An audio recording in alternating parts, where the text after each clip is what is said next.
Idealism as a School of Philosophy. The present lecture is prepared by Dr. Showkeen Bilal. Let us first try to understand meaning of idealism. Idealism is the oldest system of philosophy known to man.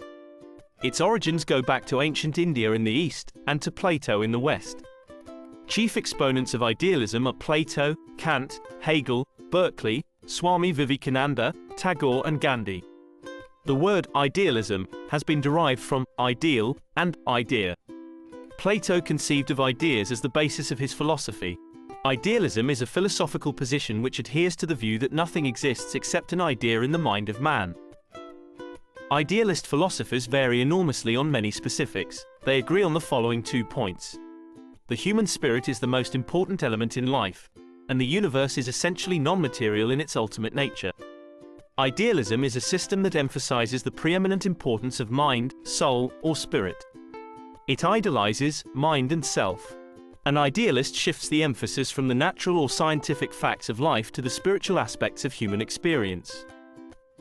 Assumptions, features of idealism. 1. Spirit and mind constitute reality. Idealism believes that the spiritual nature of man is the essence of his being. The mental or spiritual is more real and important than material. 2. Man being spiritual is a supreme creation. According to idealism, the supreme aim of life is exaltation of human personality. Man is a spiritual being and it distinguishes him from other animals. Reality is found in the mind of man. 3. Universal mind. Idealism believes in the universal mind. This little mind is a part of it. The goal of human life is to realize the universal mind. 4.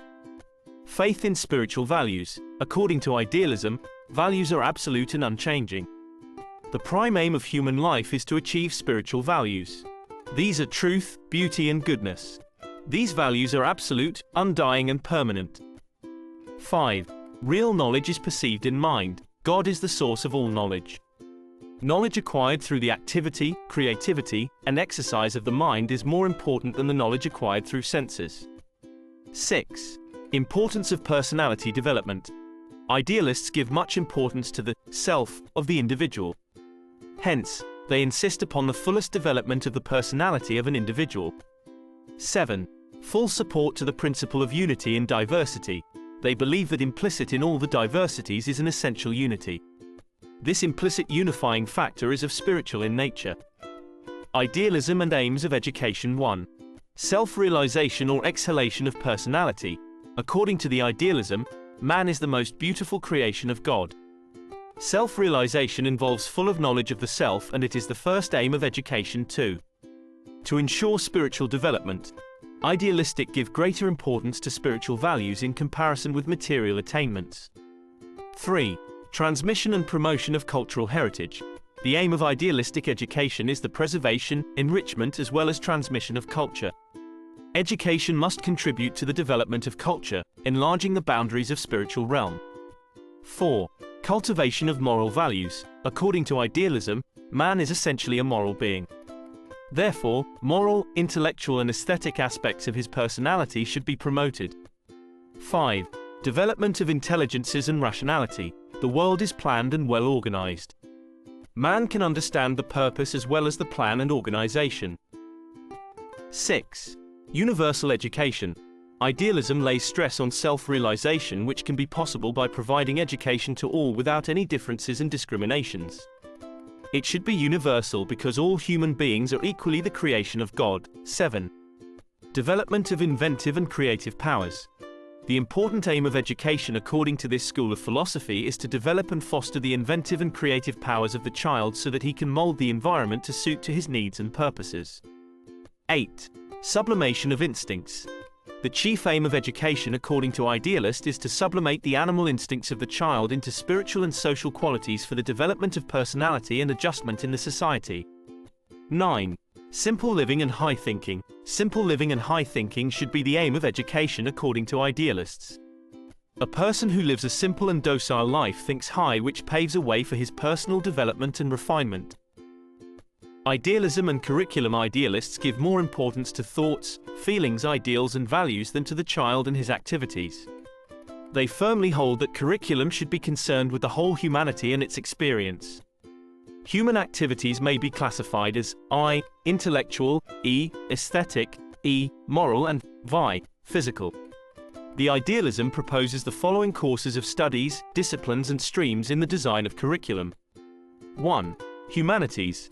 The idealists attach greater importance to the study of humanities. They are of the opinion that education should humanize the individuals, so that they may love humanity. They propose the subjects like history, ethics, philosophy, sociology, psychology, etc. 2. Cultural subjects. For the understanding and studying the cultural values, the subjects related with culture should be studied. For that they propose the subjects like fine arts, music, painting, drawing, dance, songs, etc. 3. Sciences. All sciences should be introduced in the design of curriculum because they make the learners creative-minded, innovators, discoverers, and scientists. The sciences subjects include physics, chemistry, biology, mathematics, zoology, geology, etc. Idealism and methods of teaching. Idealism has not prescribed specific methods of teaching. According to idealism, classroom is a temple of spiritual learning, a meeting place of human minds, a place for self-education. For this, no particular method has been suggested. However, the following methods have been advocated by different idealists. 1.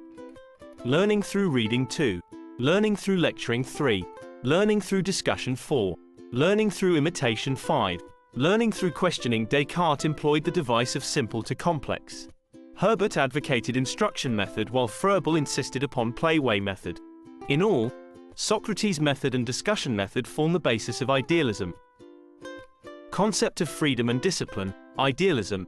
Naturalism provides unrestricted freedom to the child, whereas idealism wants to keep the child under discipline. Idealists believe that there can be no spiritual development without discipline. This leads to inner discipline. Self-insight and self-analysis are the main disciplinary factors. The main task of education is the cultivation of higher values of life through moral and religious education. It requires the teacher to present good example and exercise lasting impact upon the pupil's mind. A teacher is an ideal person to be emulated by his pupils. Idealism and the role of teacher. Idealism assigns a special role to the teacher. It considers teacher as a spiritual guide for the child. The teacher serves as a living model for the student. He sets the character of environment in which education takes place. Idealism regards the teacher as the priest of man's spiritual heritage. He is co-worker with God in perfecting man. An idealist teacher is a philosopher, friend, and a guide. He is a spiritual symbol of right conduct. Thank you. Don't forget to subscribe to my YouTube channel, Education and Teacher Education.